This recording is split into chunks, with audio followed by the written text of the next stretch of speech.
Dear student, आपके अपने YouTube channel global science IQ में आप सभी लोगों का मैं हार्दिक स्वागत करती हूँ।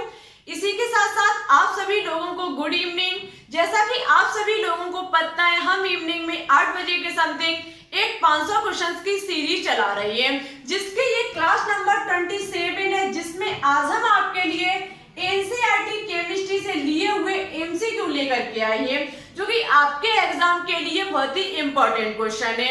आप 2021 में किसी की भी तैयारी करते हो, चाहे BSc nursing, CP NET, BHU, paramedical exam, 2021 में आप किसी की भी तैयारी करना चाहते हैं, तो आज के क्वेश्चन बहुत ही शानदार क्वेश्चन है, जो कि आपके एग्जाम में जरूरी हेल्प करेंगे।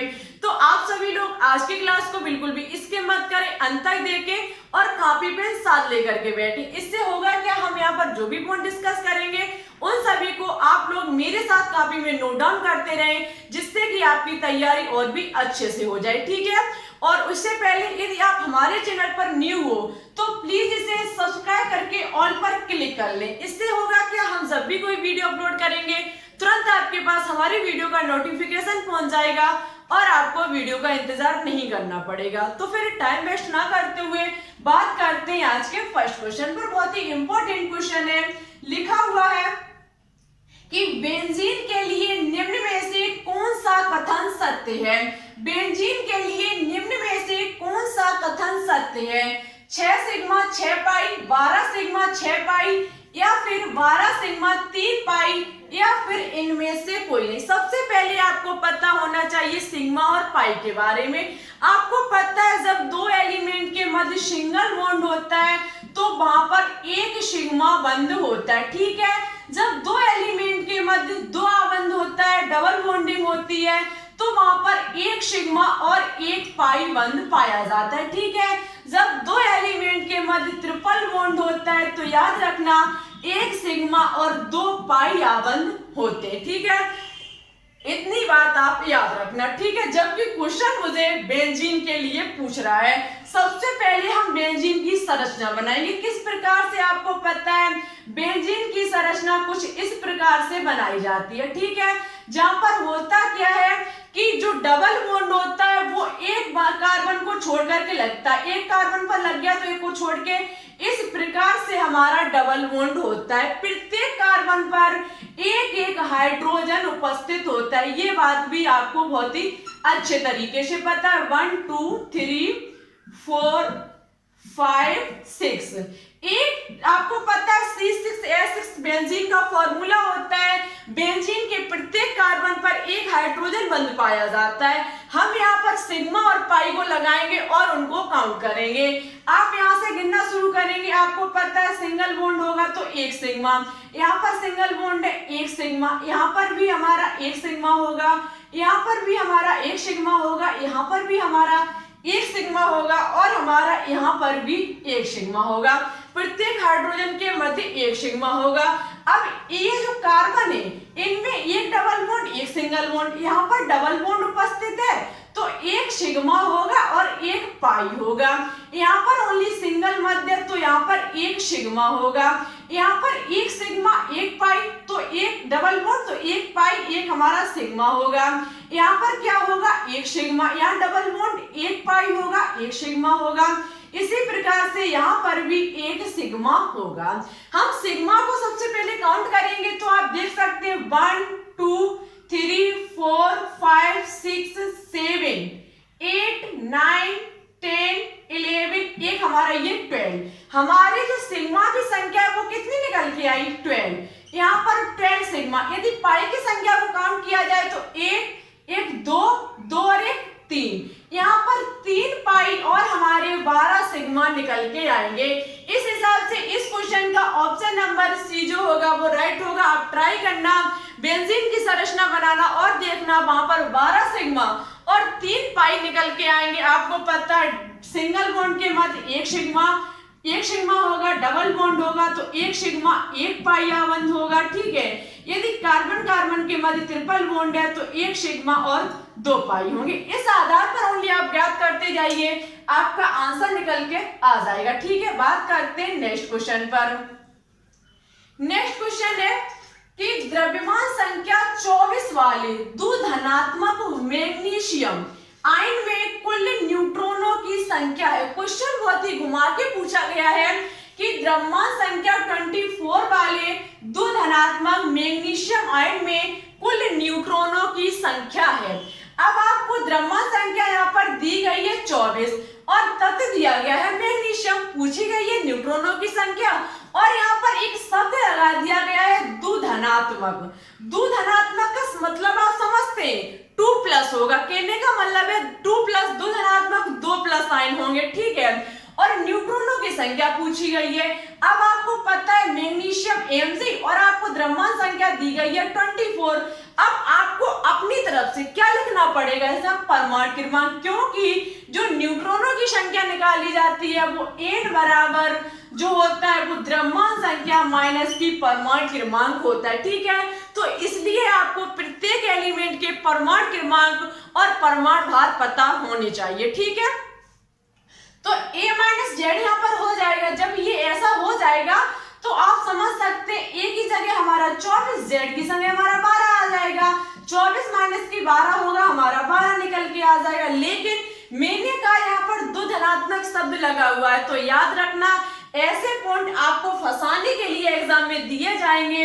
याद रखना कभी भी किसी भी एलिमेंट की जो न्यूट्रॉनों की संख्या होती है और जो आपकी प्रोटॉनों की संख्या होती है उससे आयन जो चढ़ा होता है, जो आवेश होता है निगेटिव या फिर पॉजिटिव, उससे कोई भी परिवर्तन नहीं होता है। फर्क पड़ता है वो इलेक्ट्रॉनों की संख्या पर पड़ता है, ठीक है। यदि यहाँ पर इलेक्ट्रॉनों की संख्या पूछी जाती तो यहाँ पर धनात्मक को हमें लिखना पड़ता, तब इलेक्ट्रॉनों की संख्या निकालते। लेकिन न्यूट्रॉनों की संख्या और प्रोटॉनों की संख्या के लिए कभी भी जो आपका चार्ज होता है उससे कोई भी मतलब नहीं होता, ठीक है। तो ऐसे पॉइंट आपको फंसाने के लिए एग्जाम में दिए जा सकते हैं, आपको पूरी कोशिश करनी पड़ेगी उसको समझने की। नेक्स्ट क्वेश्चन है कि पी कक्षक में उपस्थित चारों इलेक्ट्रॉनों का सही वितरण है। पी कक्षक में उपस्थित चारों इलेक्ट्रॉनों का सही वितरण है। आपको यहाँ पर 4 ऑप्शन दिए गए और पी कक्षक के लिए 4 इलेक्ट्रॉनों को पूछा गया है। कहने का मतलब है कोई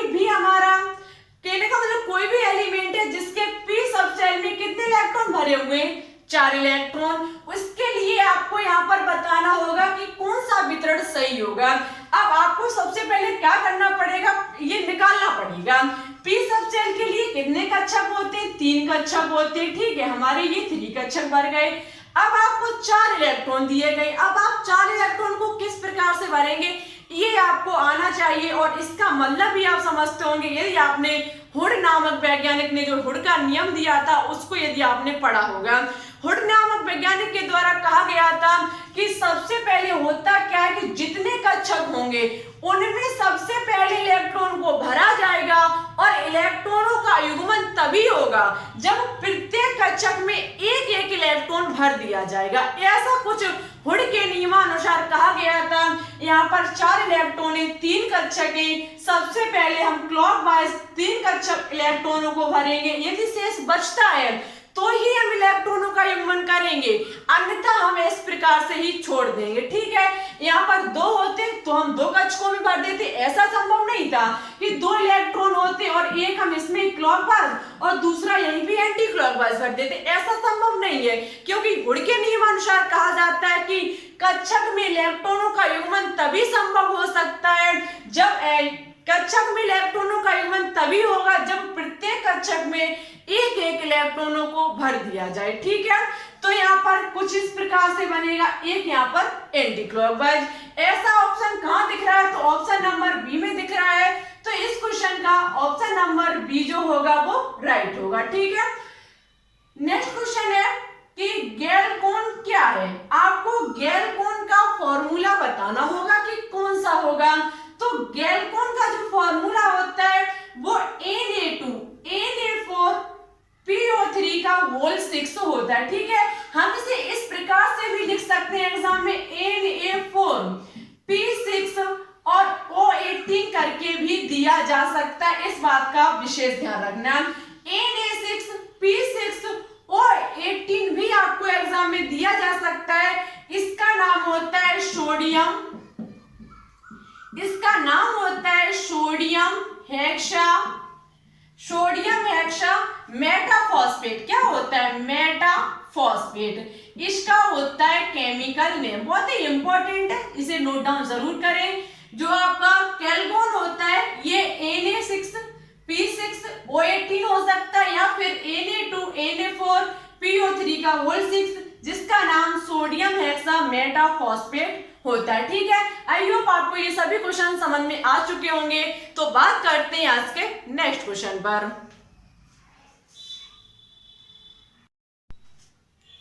नेक्स्ट क्वेश्चन है कि H2O2 आपको पता है हाइड्रोजन परऑक्साइड होता है कि कौन सी संरचना सही है? आपको बताना होगा कि हाइड्रोजन परऑक्साइड की निम्न में से कौन सी संरचना सही है। बहुत ही इंपॉर्टेंट क्वेश्चन है।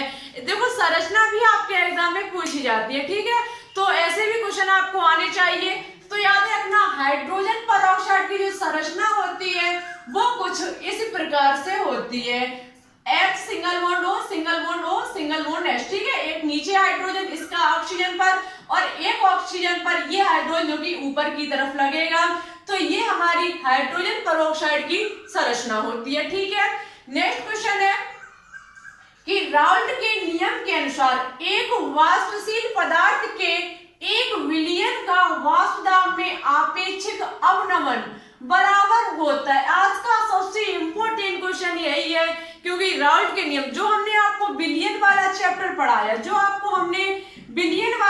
पढ़ाया, आज ही से कॉपी में नोट डाउन करें। यदि आपने इस चैप्टर को नहीं पढ़ा है तो एक बार जरूर इसे पढ़ें, क्योंकि सबसे इंपॉर्टेंट टॉपिक तो यही। और इसमें सबसे इंपॉर्टेंट जो हमने आपको आदर्श विलयन और अनादर्श विलयन के बारे में पढ़ा है, सबसे ज्यादा जो क्वेश्चन बनते हैं वो आदर्श विलयन और अनादर्श विलयन से ही पूछे जाते हैं। ठीक है, और इससे जो भी हमने न्यूमेरिकल डिस्कस किए, जो भी सवाल इसमें डिस्कस किए, उन सभी को आप एक बार जरूर रीडिंग करें, क्योंकि ऐसे ही क्वेश्चन आपके एग्जाम में पूछे जाते हैं। इन्हीं चैप्टरों से आपके एग्जाम में क्वेश्चन पूछे जाते हैं। ठीक है, बहुत ही इंपॉर्टेंट ये टॉपिक है। राउल्ट के नियमानुसार एक वाष्पशील पदार्थ के लिए 1 विलयन के वाष्प दाब में आपेक्षिक अवनमन का मतलब होता है कमी, बराबर होता है विलयन के मोल प्रभास के, विलय के मोल प्रभास के, विलय के भार के प्रतिशत के या फिर विलायक के भार के परसेंटेज के। तो याद रखना किसी एक वाष्पशील पदार्थ के 1 विलयन के वाष्प दाब में जो आपेक्षिक अवनमन होता है वो विलय के मोल प्रभास के बराबर होता है। ठीक है, विलय के मोल प्रभास के बराबर होता है, ना कि विलयन के मोल प्रभास के। ये आप इसमें कंफ्यूजिंग हो सकते हैं, तो याद रखना एक वाष्पशील पदार्थ के लिए 1 विलयन का जो वाष्प दाब में आपेक्षिक अवनमन होता है वो विलय के मोल प्रभास के बराबर होता है। ठीक है, बात करते हैं आज के नेक्स्ट क्वेश्चन पर। बात करते हैं नेक्स्ट क्वेश्चन पर। नेक्स्ट क्वेश्चन है कि मोलरता के विषय में सही संबंध है। मोलरता के विषय में सही संबंध है। फर्स्ट है कि विलय के ml मोलों की संख्या बटे विलयन का लीटर में आयतन, या फिर विलायक के मोलों की संख्या बटे विलयन के मोलों की संख्या, या फिर विलय के मोलों की संख्या बटे विलायक के मोलों की संख्या, या फिर विलय के मोलों की संख्या बटे विलयन का आयतन लीटर में। तो याद रखना मोलरता के बारे में, इससे आपके एग्जाम में सवाल भी पूछे जाते हैं। जो मोलरता होती है ये विलय के मोलों की संख्या बटे विलयन का लीटर में आयतन होता है। ठीक है, विलय के मोलों की संख्या सबसे पहले हम रखेंगे, उसके बाद विलयन का जो आयतन हमें लीटर में दिया होगा उसको रखेंगे, तब जाकर के हम मोलरता को ज्ञात कर पाएंगे। ठीक है, और मोलरता जो होती है उसे कैपिटल एम से डिनोट किया जाता है, कैपिटल एम से व्यक्त किया जाता है। यदि इसके मात्रक की बात की जाए, इसकी इकाई की बात की जाए, तो मोलरता की इकाई होती है मोल प्रति लीटर। मोल प्रति लीटर, इसकी दूसरी इकाई भी निकाल सकते हैं मोल। यहाँ पर ये लीटर जो होगा वो ऊपर जाएगा तो हमारा लीटर इनवर्स निकल के आएगा। ठीक है, ये हमारी होती है मोलरता की विषय में विलय के मोलों की संख्या बटे विलयन का आयतन लीटर में। इससे आपके एग्जाम में सवाल भी पूछे जाते हैं। यही फॉर्मूला लगा दीजिए, आपकी मोलरता निकल के आ जाएगी। आज का नेक्स्ट और लास्ट क्वेश्चन है जो कि हमने आपके लिए होमवर्क में रखा है कि नाइट्रोजन के परमाणु में उपस्थित 3 अयुग्मित इलेक्ट्रॉन को निम्न द्वारा समझा जा सकता है। पाउली का अपवर्जन सिद्धांत, ओबाउ नियम, हुड का सिद्धांत या फिर ये सभी। कहने का मतलब है इन तीनों से हम क्या नाइट्रोजन के परमाणु में उपस्थित तीनों अयुग्मित इलेक्ट्रॉनों को किसके द्वारा समझाया जाएगा? इसका आंसर आपको हमारे कमेंट बॉक्स में देना होगा।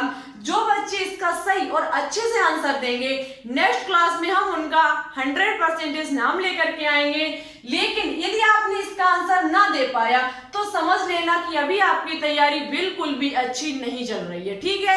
यदि आपने इस क्वेश्चन में थोड़ा भी दिमाग लगाया, यदि आपने इसका आंसर दे लिया तो हम उन बच्चों को मान जाएंगे कि वो 2021 में सिलेक्शन के लायक है, वो अपना 2021 में सिलेक्शन लेकर पाएंगे, ठीक है। तो देखते हैं कौन बच्चे इसका आंसर देते हैं और अब आपको हम बता देते हैं कि आपको रेगुलर क्लास मिलेगी। जो हम दोपहर में 1 बजे की समथिंग क्लास चलाते हैं वो भी आपको रेगुलर मिला करेगी, ठीक है।